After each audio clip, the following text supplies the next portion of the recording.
Hi, so this is the second week of class, and I am still experimenting with where I'm actually going to take these videos, but we're going to see how this one works out. So this is basically just an introduction for the week, and then at the very end I remind you of the things that you have to do for this week's work.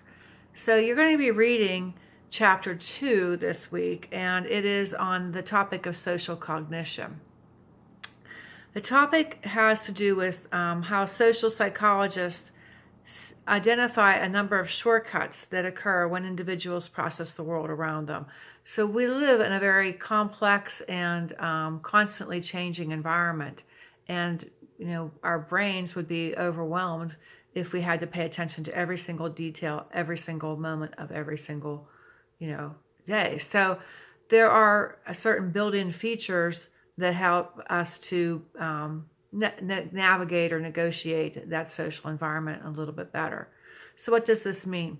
So Branscombe and Barron explain what we perceive and understand in the social world. And this chapter is going to introduce you first to a term called heuristics. And there are 4 different types of heuristics. So be sure to read about each one and understand them well enough that you can discuss them, because that is going to be part of the subject that you're going to be discussing in your first discussion board. The chapter then includes information about schemas, and you might have learned about schemas in an earlier general psychology class, or maybe even in human growth and development. And what that is it's a mental framework that is used to help to take shortcuts in social perception. So what you have in your schema could definitely influence how you understand the social environment. So I think your textbook uses a visual to show that we have schemas for what it's like to stand in line to get on an airplane, or what it's like to be online with, going into a concert, say a social event. So we don't have to walk up and try to figure out what's going on.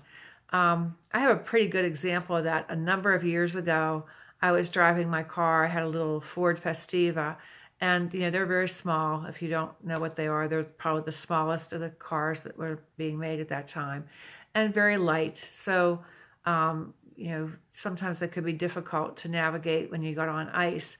So I'm driving up the highway. I drove it every day for a lot of time, but I drive up the highway and I see 2 rows of cars on each side of the street, and it was wintertime.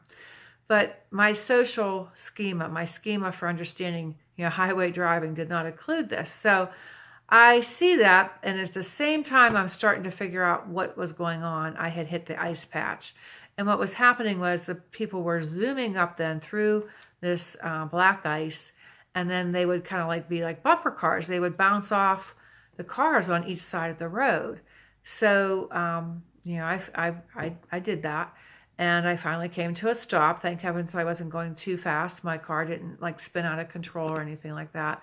But, I pulled over, got off the icy section, and I'm watching what's going on. And as I'm sitting there watching what's going on, I see that the cars, if they were coming up, a lot of times they would hit the cars on the side of the road. So I sort of made myself a protective barrier, and I parked behind a car and further off the side of the road, with the hopes that because they'd be sliding forward as well as, to the side, that they would hit somebody else and not hit me. And basically that's what happened. I was sitting on the side of the road and cars were zooming by, and the person in front of me, unfortunately, their tail light was exposed because I wasn't protecting it. I was further off the road, and they were hit, and I was spared getting hit, and my car didn't have any damage. So that's what a schema will do for you. So I posted a short little video. If you've never seen it before, it's kind of a humorous way of thinking about schemas, and I don't want to blow it for you. I don't want to have to worry about a spoiler alert or anything like that. You'll get it whenever you're working on your material this week. So there's a couple different videos in there this week for you to use. Some of them will describe heuristics a little bit better too. So then you're going to move beyond schemas and heuristics, and you're going to go into the errors in social cognition that include things that will lead to both positive and negative understandings of events. And so one of them has to do with optimism and how optimism can affect our thinking. And then lastly, the chapter is going to cover, and you saw this probably in the introduction to your book, there is a growing field of growing contemporary understanding of social neuroscience and how moods will affect how we behave and act. So the term here is called affect, and it basically is indicating moods and emotions and how that influences cognition. And this is a contemporary application.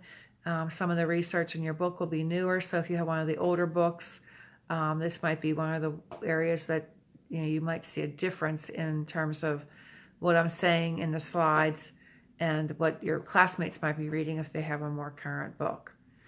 After reading chapter 2 and understanding the concepts, then you're ready to move on and take test number 3. Test number 3 is due by Monday, January 28th before 11:30 a.m.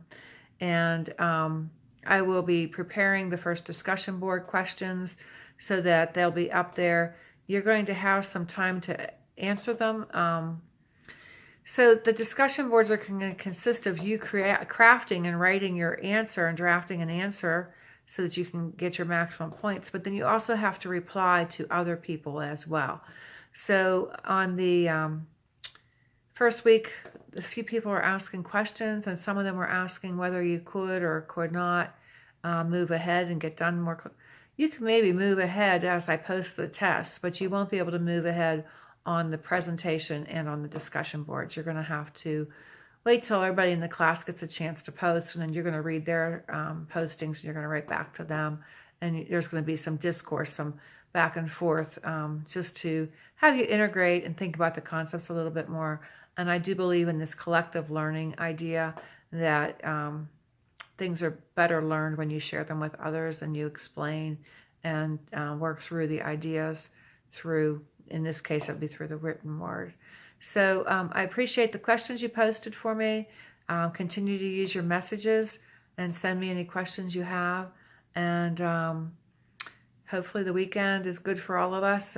This is Friday night, so I have no idea what the snow is going to be. It could be a foot or it could be a couple of inches, but hopefully you're all safe and sound, and I'll check in with you over the weekend. Thanks for listening.